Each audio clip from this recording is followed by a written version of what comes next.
Precisa saber na onde que é também que nós vamos lá ver hoje.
Moçada, bom dia, tudo bem? Estão me ouvindo bem aí?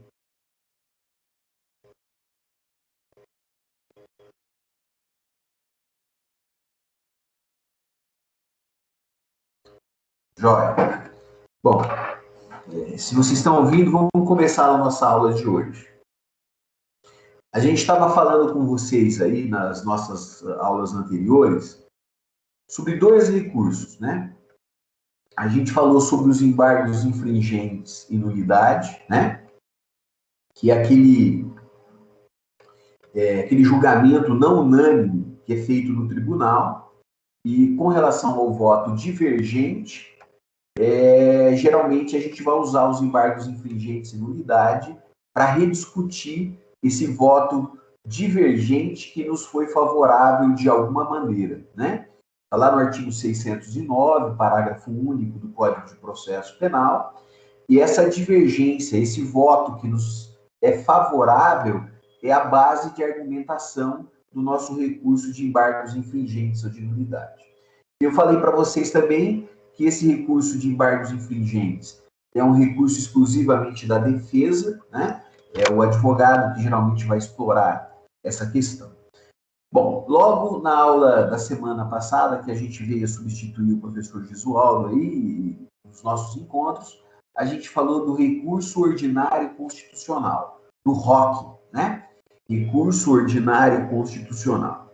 E a gente tinha dito para vocês aí também nas aulas anteriores que nós falaríamos aí nos nossos próximos encontros sobre o recurso especial e sobre o recurso extraordinário, né? Então, a gente ficou marcado aí nos nossos encontros que nós conversaríamos com vocês sobre três recursos que serão julgados pelo STJ, né, pelo Superior Tribunal de Justiça, lá em Brasília, ou eventualmente pelo próprio Supremo Tribunal Federal, também em Brasília, né? Então, esses três recursos, né, que sobem para a terceira instância, né, o especial, o extraordinário e o recurso ordinário constitucional, eles têm algumas características diferentes, né? Eles têm exigências diferentes, né? Pressupostos e condições recursais também diferenciadas, né? Eu falei para você nas aulas anteriores que, por exemplo, a discussão sobre matéria de fato, né, geralmente não é objeto desses recursos que sobem aos tribunais superiores, ao STJ e ao STF. Geralmente, o que se discute nessas modalidades recursais são matérias de interpretação jurídica, né, discussão do direito em si, né, da lei em si, ou, eventualmente, de tratados internacionais, ou mesmo de questões jurisprudenciais, né? Geralmente aqui, quando a gente fala em julgamento pelo STJ, pelo STF, então as questões são de natureza jurídica, né? Bom, e aí nós falamos na aula passada, da semana passada, inclusive deixamos um material para vocês lá no Moodle, né? Sobre o recurso ordinário constitucional, o ROC, né? Que tem previsão lá no artigo 102, tem previsão no artigo 105, né? É um recurso que cabe, principalmente na área penal, quando o habeas corpus é negado, né? Quando o habeas corpus não é concedido pelo TJ, pelo TRF ou até mesmo pelo STJ, né? Segundo a própria legislação constitucional menciona isso, né? Mas o ROC ele tem cabimento, não é só da decisão que denega o habeas corpus, né? Então a gente precisa dar uma olhada lá. No mundo penal, eu estou falando para vocês que na maioria dos casos o recurso ordinário constitucional cabe das decisões que negam o habeas corpus. Mas também é possível verificar sobre crimes políticos, né? A questão envolvendo crimes políticos, que é da Justiça Federal, inclusive, também é cabível, né? A legislação permite o cabimento do recurso ordinário constitucional. Eu tinha dito para vocês que tanto o recurso ordinário constitucional, quanto o recurso especial e quanto o recurso extraordinário, a fundamentação, a base legal para esses recursos não estão no Código de Processo Penal. Então, aquele aluno que eventualmente não gosta muito do mundo penal, e ele for procurar lá a base legal para o cabimento do ROC, do recurso especial e do recurso extraordinário, ele não vai encontrar isso na legislação processual penal. Bom, Cláudio, então o que eu uso? Qual que é a base normativa, né? Qual que é a fundamentação legal para eu utilizar, para eu construir o meu recurso ordinário, o meu recurso especial, o meu recurso extraordinário? Bom, a base legal, primeiro, é a própria Constituição, né? A Constituição traz lá no artigo 102, no artigo 105, né? Traz lá os argumentos e o fundamento legal do cabimento do ROC, do cabimento do recurso especial e também o cabimento do recurso extraordinário. Então, tem fundamento constitucional o cabimento desses recursos que nós vamos falar com vocês.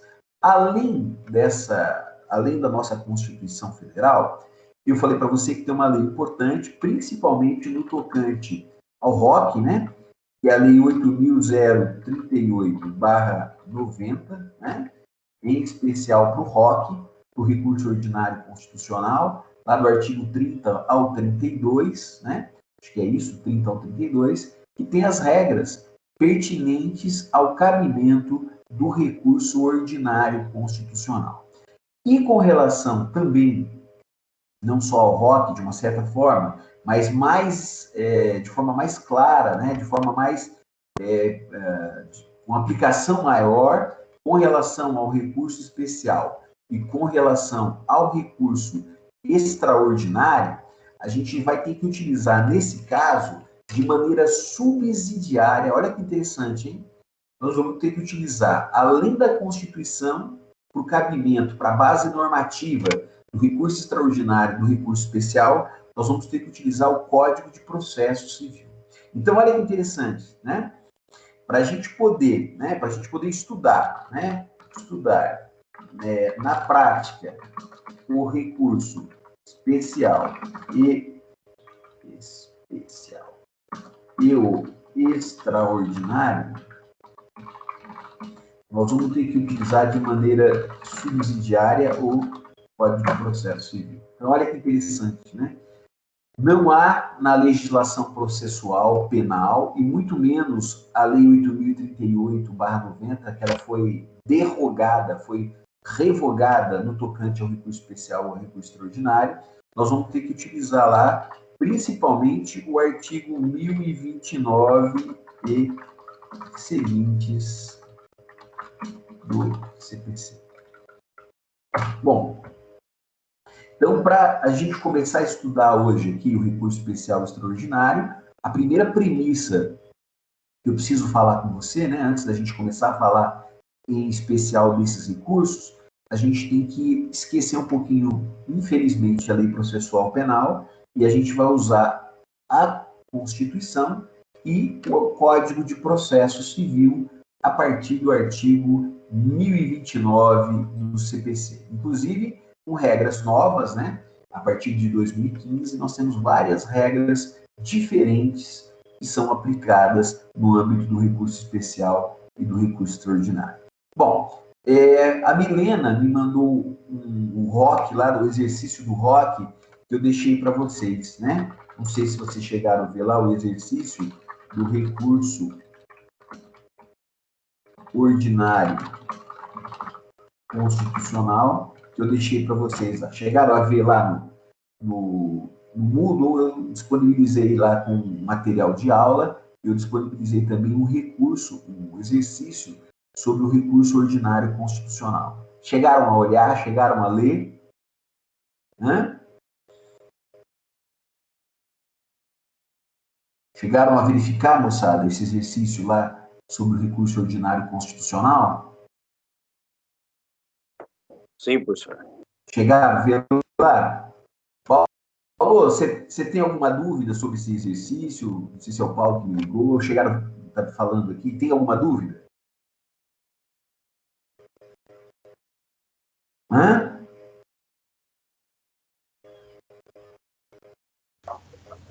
Tranquilo. Bom dia, Cláudio. Eu ainda não exatamente peguei para fazer o exercício, certo? Eu apenas olhei lá. Tá. Então, quanto à dúvida, ela ainda vai existir. Então, é um caso lá, para vocês forem verificar, lá, para vocês forem ler, vocês vão ver que é um habeas corpus, né, impetrado, solicitando a liberdade provisória de uma determinada pessoa, e o Tribunal de Justiça nega, né, o direito à liberdade provisória.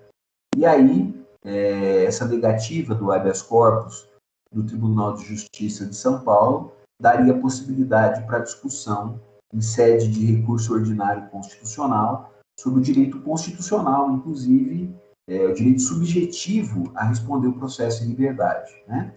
E até a Milena, não sei se é dessa sala aqui, acho que sim, a Milena que fez uma pergunta, se a gente pode discutir isso, Milena. Eu mandei até corrigir tua peça hoje de manhã e mandei para você lá. Você fez uma pergunta muito interessante. Você falou, Cláudio, pode, nesse recurso ordinário constitucional, a gente só discute aquilo que foi objeto do habeas corpus, ou a gente tem possibilidade de discutir outras coisas em sede do recurso ordinário constitucional?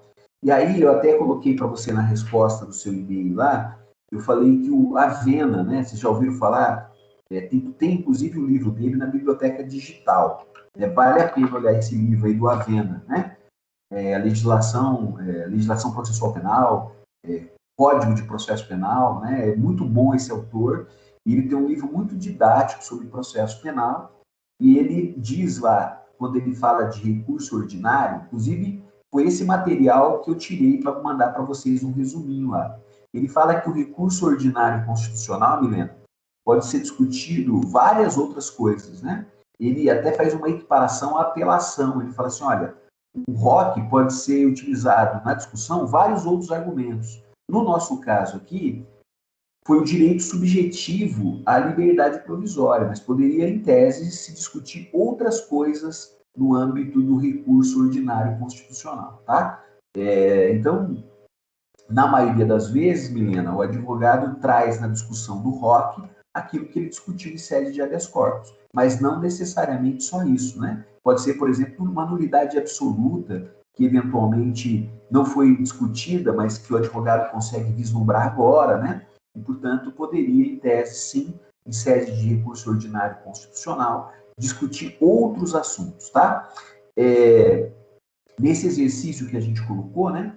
Como é uma decisão em sede de habeas corpus pelo TJ de São Paulo, né, com base aí, utilizando o que eu acabei de falar para você, o artigo 105, né, e utilizando a Lei 8.038/90, do artigo 30 ao 32, você vai perceber lá que cabe recurso ordinário constitucional ao STJ. Né? Então, a nossa petição de interposição do ROC seria para o presidente do TJ de São Paulo, e as razões do recurso ordinário constitucional seria para o Superior Tribunal de Justiça, discutindo aqui, nesse caso, nesse exercício bem simples que eu deixei para vocês aí no Moodle, seria a discussão sobre o direito do réu, principalmente a ter a concessão de responder o processo em liberdade, né?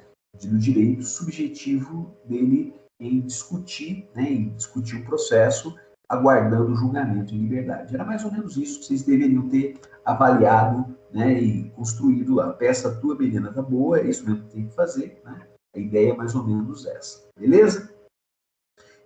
Qual que é a grande dúvida, geralmente, quando a gente fala de recurso ordinário constitucional? Na prática, às vezes, o advogado, ao invés dele entrar com recurso ordinário constitucional, ele impetra um novo habeas corpus. Né? Eu estou acostumado a ver isso, né? Inclusive nesse exercício que a gente deixou. E por que o advogado vai impetrar um novo habeas corpus no STJ?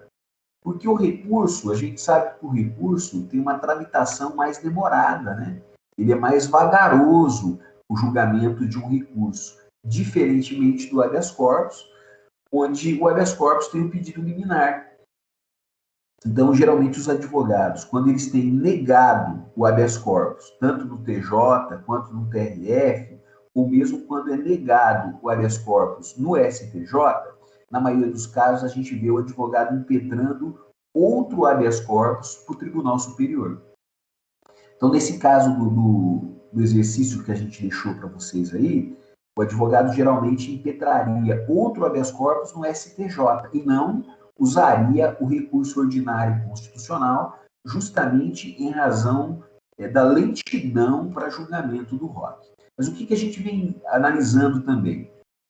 É bastante comum hoje na doutrina, na jurisprudência, no dia a dia, o tribunal muitas vezes negar o seguimento ao habeas corpus, discutindo que naquela situação deveria ter sido interposta o recurso ordinário constitucional. E o habeas corpus, por ser uma ação, não poderia substituir o recurso ordinário constitucional. Né? Eu já vi decisões, já tive casos onde o tribunal negou o meu habeas corpus, dizendo que o novo habeas corpus, né, que eu estou utilizando, não poderia ser substitutivo para o recurso ordinário constitucional. Então, uma das alternativas que os advogados também trabalham é utilizar o ROC e o HC. Né? De uma certa maneira, não deixa de ser uma atividade um pouco perigosa, né, em razão da litigância de má-fé, mas você utiliza o ROC para não perder o prazo, não perder a oportunidade, e impetra, muitas vezes, o habeas corpus. O que eu já vi acontecer e já fiz? Impetrar o habeas corpus para tentar soltar o nosso cliente, né, buscando aí o direito à liberdade dele, e, em sede de recurso ordinário constitucional, discutir outros assuntos, Milena, né? Então, às vezes, você discute uma nulidade em sede de recurso ordinário constitucional e você tenta buscar a liberdade do seu cliente em sede de habeas corpus. Hoje, atualmente, com essa questão da prisão em segunda instância, sei se vocês estão acompanhando, né? Acho que sim, é a possibilidade de antecipar a prisão, já com aquela decisão, com acórdão que confirma a sentença de primeiro grau, mesmo ainda passível de recurso, como é o caso do Lula aí, né? O nosso ex-presidente Lula. Muitos advogados impetram o habeas corpus perante o STJ, tentando assegurar ao cliente o direito de responder o processo em liberdade e, em sede de recurso ordinário constitucional, ele vai discutir outras questões relacionadas ao processo. Tudo bem? Entenderam? Eu até recomendo que vocês peguem um resumo, aí, um material bem fácil para você entender pelo menos o cabimento dos recursos, né, para depois começar a ver alguma coisa um pouco mais complexa, né? Então é interessante aí esses recursos que a gente vai conversar com vocês a partir de hoje, né? Começamos a partir da aula passada, o ROC, o recurso especial e o recurso extraordinário, são recursos bem mais técnicos, né? Os advogados têm dificuldade em manejar esses recursos, né? Eu estou dizendo, inclusive eu tenho muitas vezes negado o segmento ao meu recurso especial e o segmento ao meu recurso extraordinário, né? Por não preencher as condições de admissibilidade, né? Por não estar muito bem caracterizada a ofensa à Constituição, a questão da repercussão geral. Então, são recursos aí extremamente técnicos, né?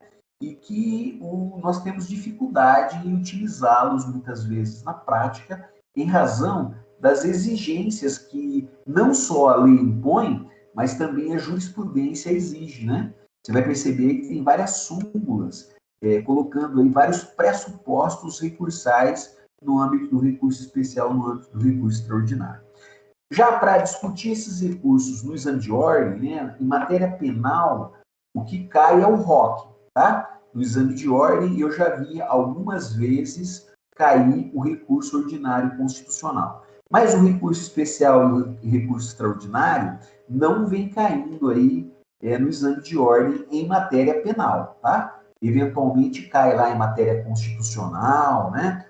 Ou eventualmente na prática civil, mas na questão penal, a Fundação Getúlio Vargas não vem explorando muito o recurso especial e o recurso extraordinário. Entretanto, como já está bastante as peças, as teses, né, as discussões já estão tanto quanto esgotadas, né? Se eu fosse vocês, eu daria uma olhada com carinho no recurso especial e no recurso extraordinário em sede de discussão de matéria processual penal, discussão de matéria penal. Bom, então, terminado aí a ideia do ROC, a correção do exercício que eu disponibilizei para vocês lá, o que a gente tem para falar hoje, então, é começar a falar um pouquinho sobre o recurso especial e sobre o recurso extraordinário, tá? Em primeiro momento, o recurso especial. Bom, para a gente falar disso, então, eu já falei para você que o recurso especial está lá no artigo 105 da nossa Constituição, acho que é o inciso 3, né? Artigo 105, artigo 105, inciso 3º, e as alíneas, né? Tem lá na nossa Constituição.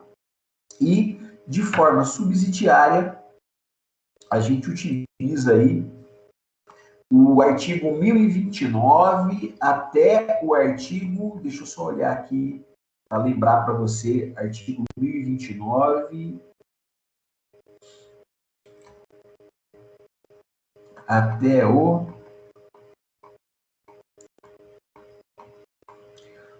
1042, tá? Então, é o artigo 1029 até o artigo 1042 do Código de Processo Civil. Então, para a gente poder estudar o recurso especial, né?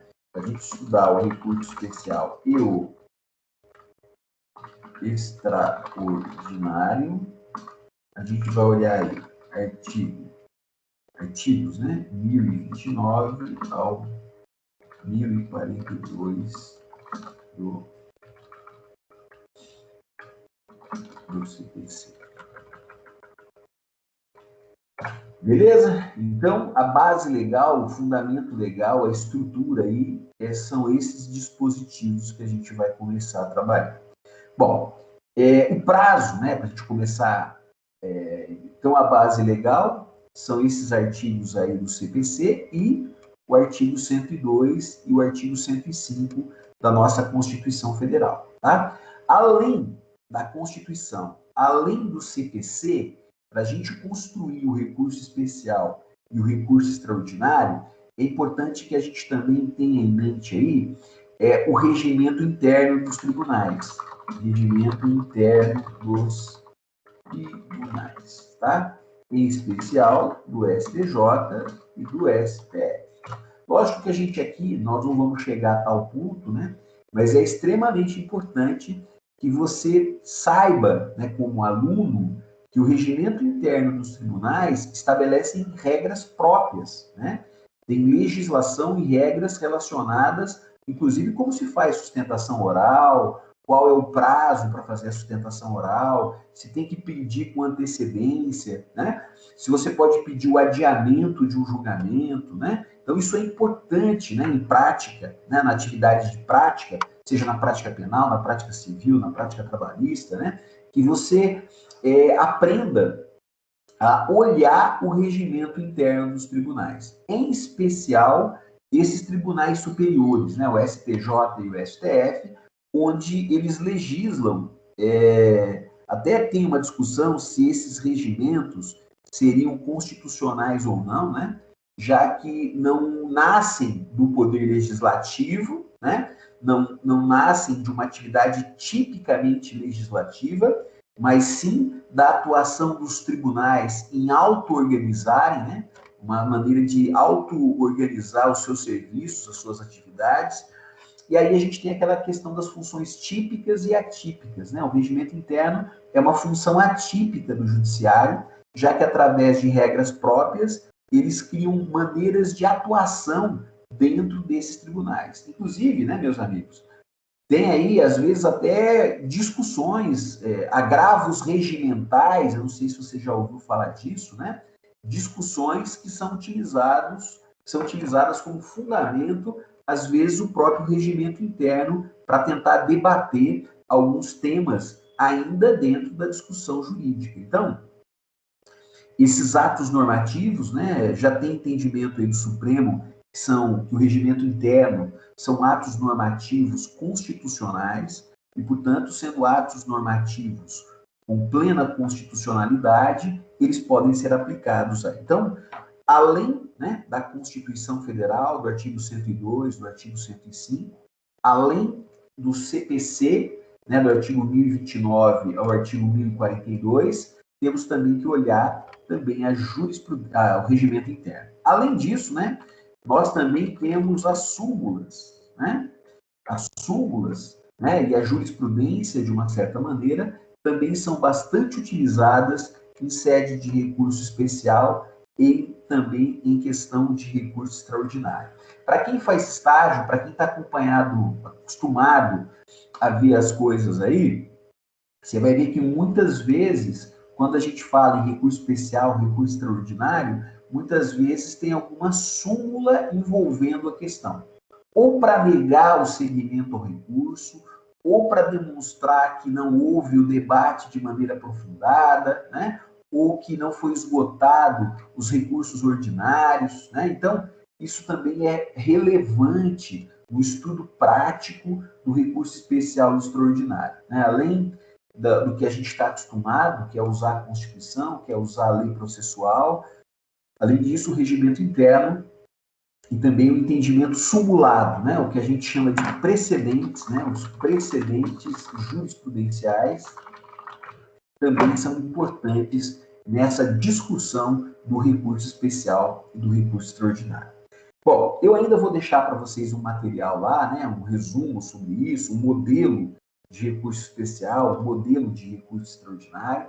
Mas hoje, para a gente discutir um pouquinho, né, a ideia desses recursos, então, o fundamento, né, a base legal, quando eu vou construir um recurso especial, quando eu vou construir um recurso extraordinário, eu uso a Constituição, o Código de Processo Civil, o regimento interno, as súmulas e os demais precedentes jurisprudenciais. Qual que é o prazo para eu entrar com esse recurso especial e esse recurso extraordinário? São 15 dias, tá? A contar da intimação do acórdão, né? A contar da intimação da decisão. Prazo de 15 dias. Tem uma coisa interessante aqui, uma discussão interessante também, se esse prazo ele deve ser em dias corridos ou ele deve ser em dias úteis. Olha que situação complicada. Como nós estamos utilizando subsidiariamente o CPC em matéria penal, como é que a gente faz essa contagem do prazo? São dias úteis, como é a contagem do prazo em matéria civil, ou seria apenas em dias corridos, como seria no campo penal? E aqui nós temos divergência, tá? E parece que o que vem ganhando força aí, né, o que vem prevalecendo, né, até com decisão do STJ, é que, mesmo utilizando de maneira subsidiária o CPC, em matéria penal, a gente deve analisar uma contagem de prazo mais favorável ao réu e, portanto, nós vamos utilizar dias corridos aí, e não dias úteis, como é a prática civil, tá? Mas é uma questão bastante ainda tormentosa, né? Eu, na prática, diria para você para fazer a contagem como a gente faz contagem de prazo em matéria penal, dias corridos, tá? Diferentemente da prática civil e da prática trabalhista, tá? Façam a contagem da maneira tradicional como determina o Código de Processo Penal, tá bom? Bom, uma outra discussão que a gente teria aqui em sede de recurso especial e no caso do recurso extraordinário é o efeito desse recurso. Tem efeito devolutivo, tem efeito suspensivo, como é que funciona? O recurso especial e o recurso extraordinário, geralmente como regra, ele só tem efeito devolutivo, né? O ROC também é assim, né? O recurso ordinário, constitucional, o recurso especial, o recurso extraordinário, só tem efeito devolutivo. O que acontece hoje, né, por expressa disposição aí do Código de Processo Civil, é que, eventualmente, pode ser solicitado, né, em caráter excepcional, a suspensão, né, o pedido de suspensão que é encaminhado ao relator para que ele analise o caso concreto, né, e verificando a possibilidade de dano, né, e eventualmente de prejuízo à parte, ele possa, de maneira excepcional, conceder o efeito suspensivo. E também nós temos aí a possibilidade do juízo de retratação, né? Também isso está previsto aí no artigo 1030, inciso 2º, também é possível, nessas situações, o que nós chamamos de juízo de retratação em sede de recurso especial e no âmbito do recurso extraordinário. Então, mas como regra, o recurso ordinário constitucional, o recurso especial e o recurso extraordinário devem ter efeito devolutivo. Excepcionalmente, terão efeito suspensivo e, eventualmente, no especial e no extraordinário, o artigo 1030 estabelece a possibilidade, pelo órgão julgador, do juízo de retratação. Bom, para a gente quase finalizar a aula de hoje, né, para a gente fechar o nosso bate-papo de hoje, um artigo muito importante que eu gostaria que você ficasse atento aí, né? Acho que isso não vai cair no exame de ordem. Mas um artigo importante que você deve visualizar é o 1029, porque ele fala da petição do recurso, né? Dos recursos especial e do extraordinário.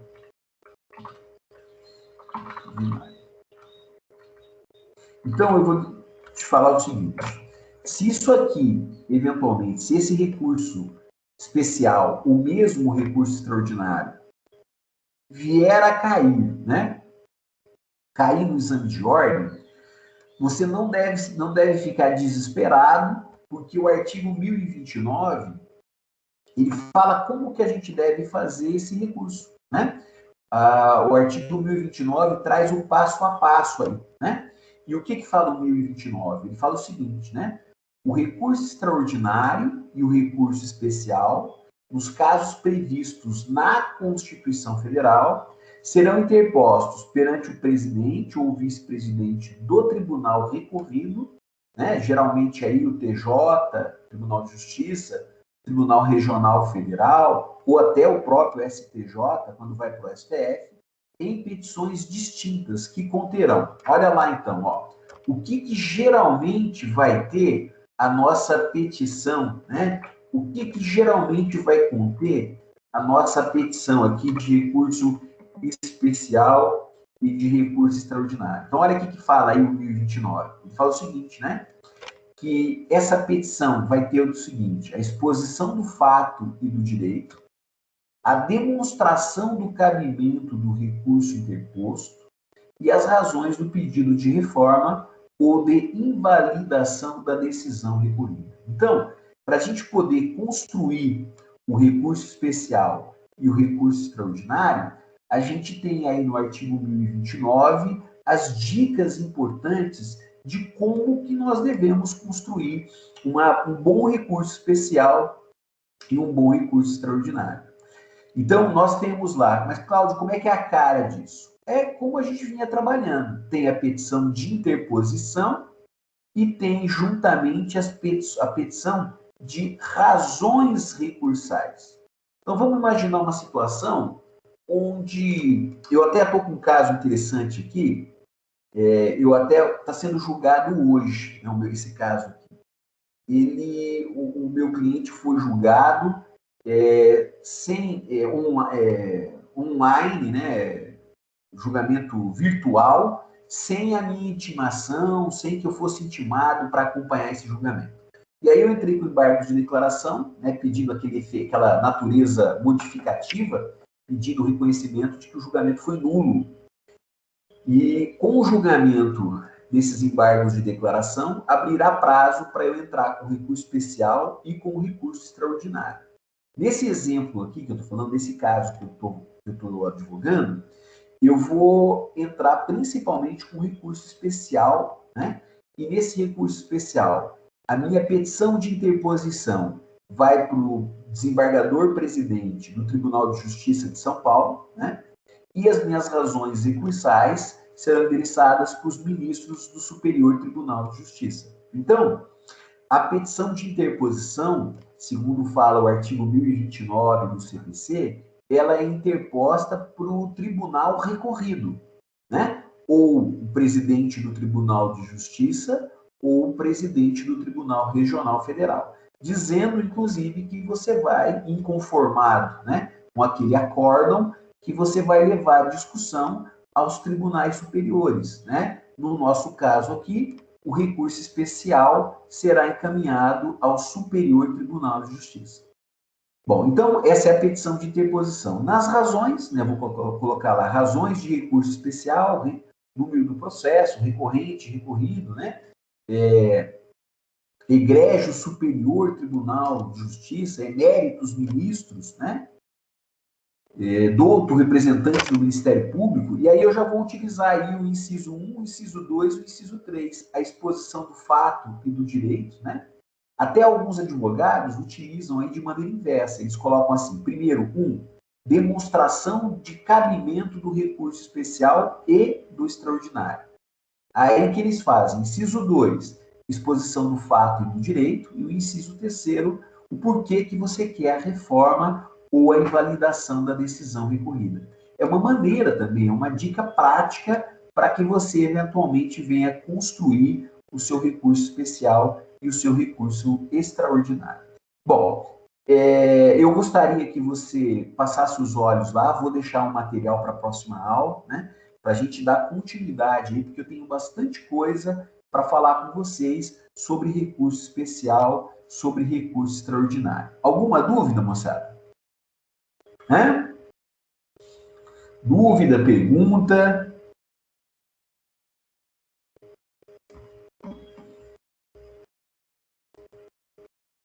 Tudo certo?